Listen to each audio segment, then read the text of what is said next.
Bom dia, bom dia, bom dia. Eu quero repartir com você um texto que está na carta aos Efésios, capítulo 5, a partir do versículo 15, que diz assim: Portanto, vede prudentemente como andais, não como nécios, e sim como sábios, remindo o tempo, porque os dias são maus.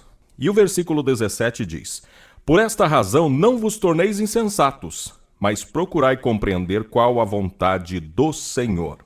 Deus tem uma vontade, Deus tem um desejo que prevalece, que se sobressai acima de todas as coisas. Qual é o maior desejo de Deus?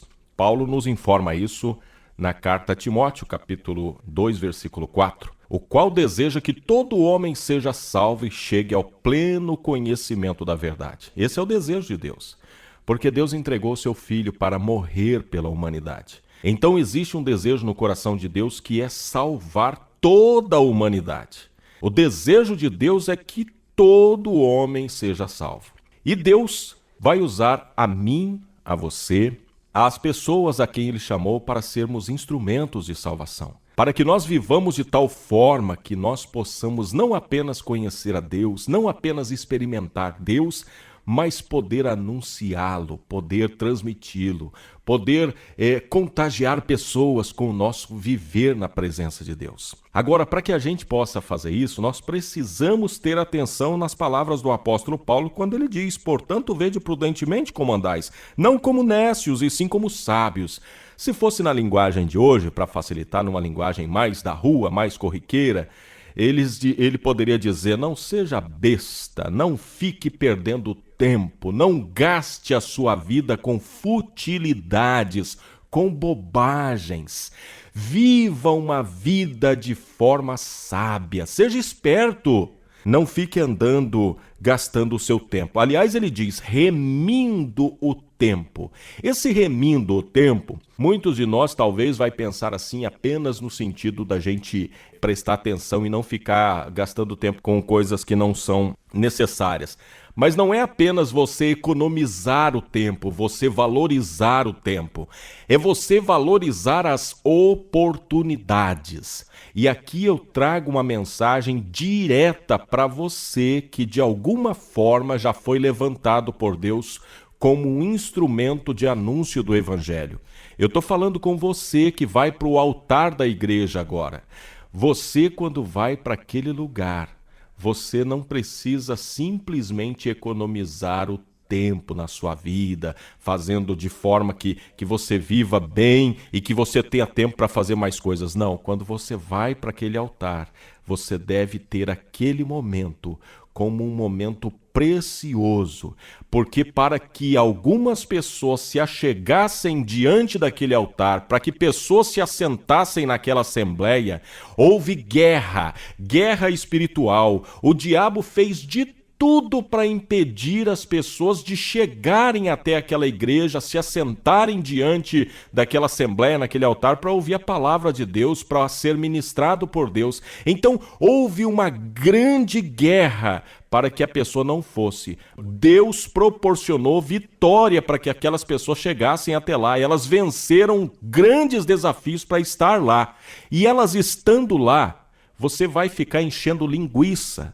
Você vai ficar lá no altar fazendo performance, coreografia, fazendo a animação de plateia? Não. Você vai usar aquilo que Deus te deu e vai fazer com que aquele lugar seja mesmo um lugar de culto, de adoração, de exaltação, de louvor e glória para Deus.